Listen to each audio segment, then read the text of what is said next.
you don't know who the Riot CEO is, where he came from, what he's done since coming in power, and why he's doing the things he's doing, then by the end of this video, you will.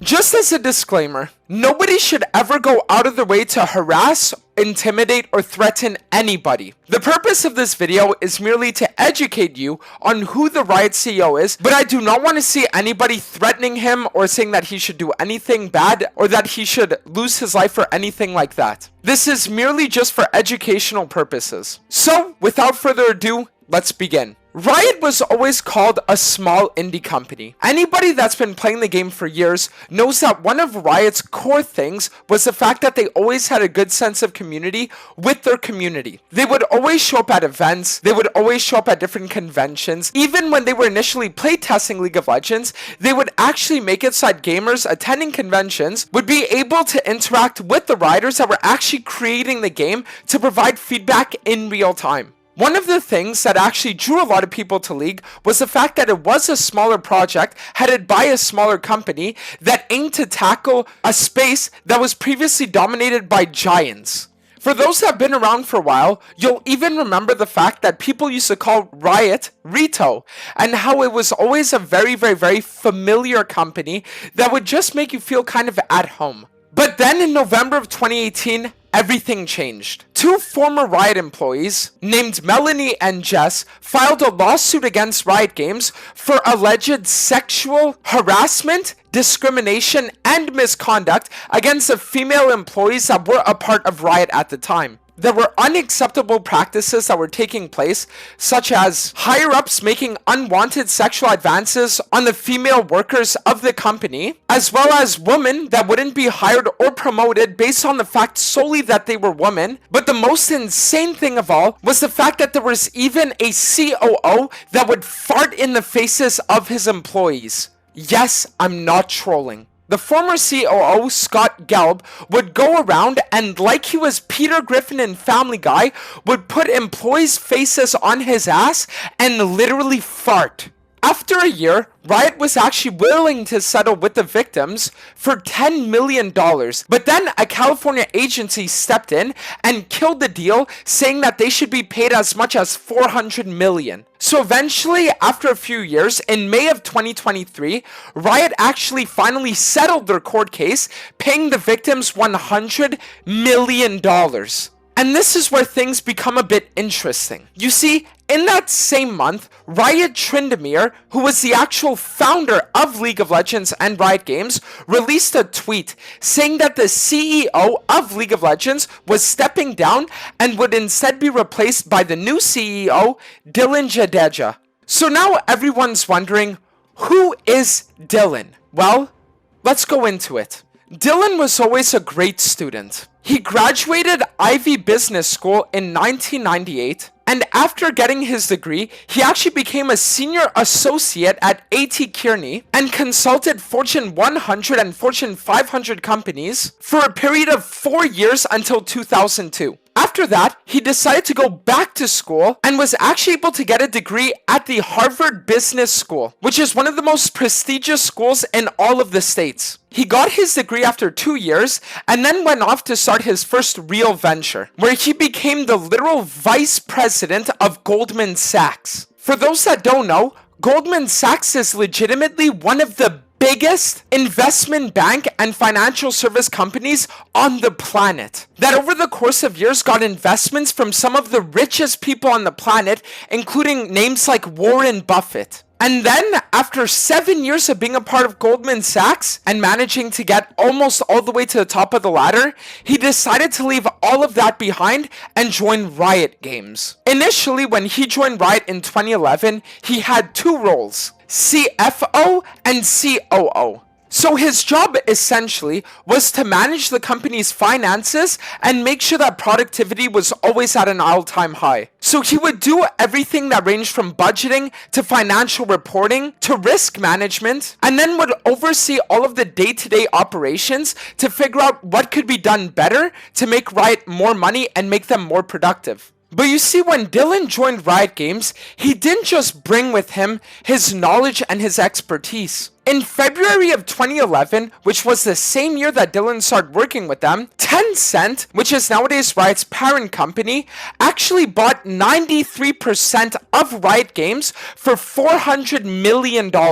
And then again in 2015, Dylan spearheaded the deal that made Tencent acquire the rest of Riot Games, so that nowadays Tencent owns 100% of Riot. 2 years later, he got promoted to president of Riot Games, where he was responsible for even more deals like the acquisition of Hytale Studios and of Radiant Studios. And then 7 years later, of May 2023, he finally became the CEO of Riot. So was it just a coincidence that Riot Games made the man who's all about finance the CEO in the same month that they settled a $100 million sexual harassment lawsuit? I don't know, but I'll leave you guys to think about the answer to that question. Instead, what I'll do is I'll discuss what Dylan's done ever since he's been CEO. On January 22nd of 2024, Riot Games did the purge. They laid off 11% of their workforce, which represented about 500 jobs, and it was the biggest round of layoffs that Riot had ever seen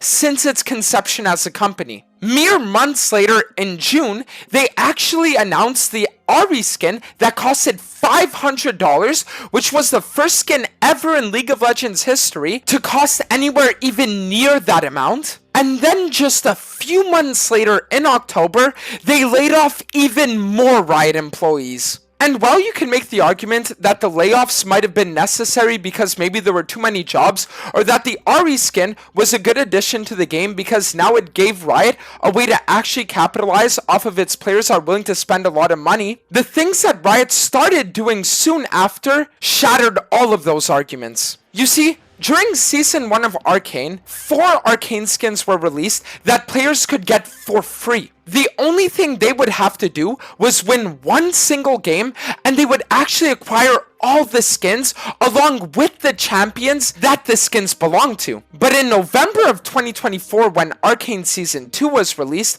players actually were not able to get any of the Arcane skins for free. In fact, every single Arcane skin was only available for purchase, with the average cost being between 1350 to 1820 RP. And a month later, in December, Riot released the Sanctum, where in an effort to gain more money from their player base, they now introduced an even newer tier of skin called Exalted, which would cost you upwards of $250 US if you even wanted to get it. But the thing is that even with all of these things happening in the game, players were still hopeful. Popular streamers like myself and even Tyler1 were all talking about how the new season was going to change League forever. So even with all of these things happening in front of our eyes, we were hopeful that the future of League of Legends would hold a lot of good in store. And then Season 15 released, and it did change League of Legends forever, in the worst way possible. In January, they released another Exalted skin,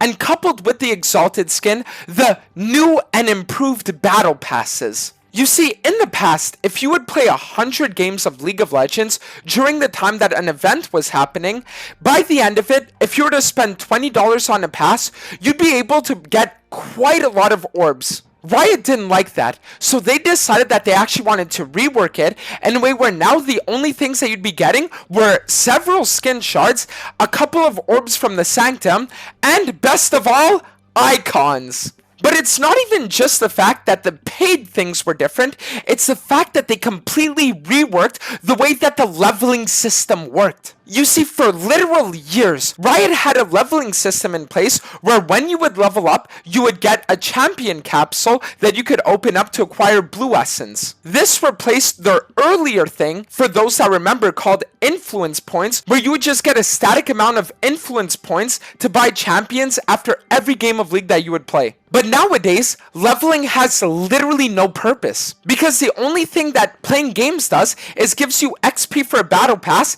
that you can redeem for the blue essence. And the craziest part about it is the fact that when it was initially released, you actually couldn't even get the blue essence for free. It took insane amounts of community outrage for Riot to say, oh, we made a mistake, and make it so that players could finally get Blue Essence for free. You see, initially, with the rework that they had done, they actually made it so that if you actually play for free, it would take you upwards of 900 hours to unlock a single champion. And once multiple Twitter threads and Reddit threads were made in complete outrage about this, that's when they toned it down, but it still isn't at the level that it was before the Battle Pass system. But it wasn't just enough that now they were targeting their free-to-play audience through the acquisition of champions, they now wanted to target them through their acquisition of skins as well. That's why in February, they removed every single way that players could get free skins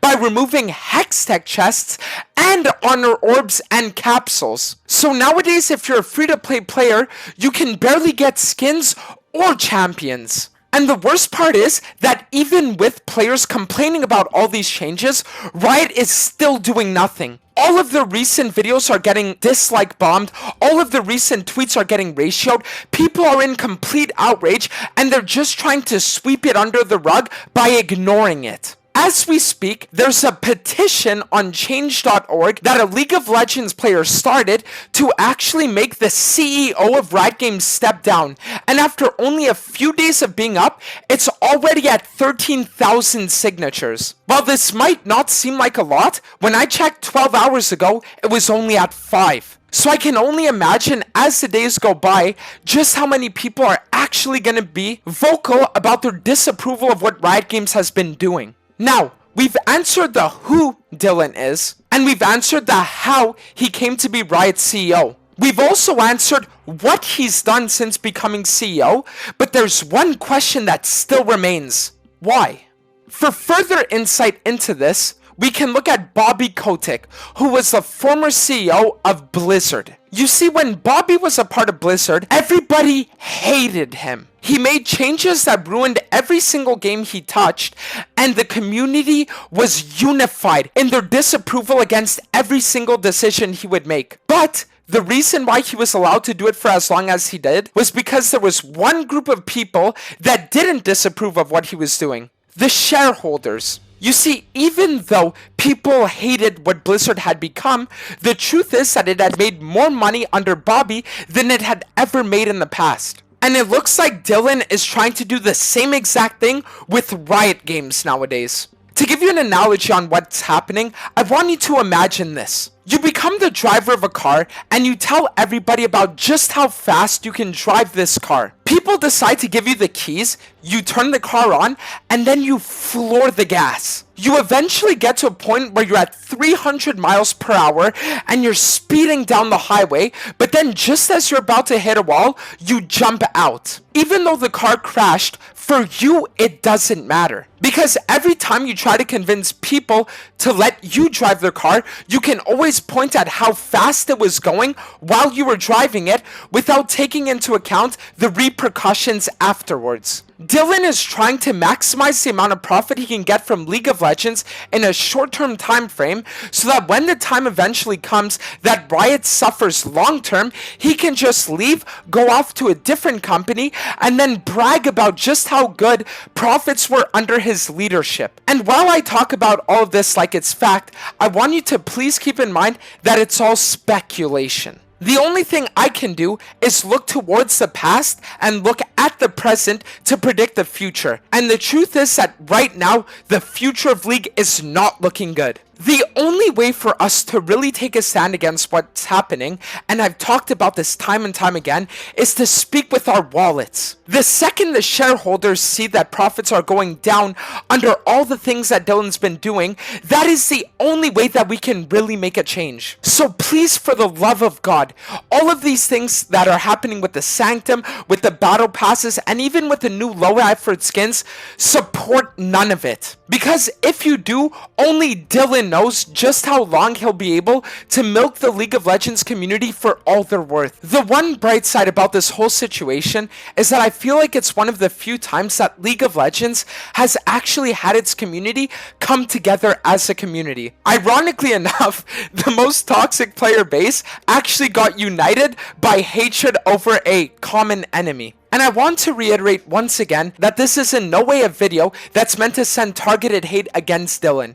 At the end of the day, he's just doing his job. The only thing that we can do if we really want to make a change is make sure that the money speaks. Because once it does, it shows that his job isn't being done well, and that's the only way we can get real change going. So listen, I want to thank you guys all again for watching, and please, just make sure that you're part of the movement that takes the steps that we need to take in order to make League great again.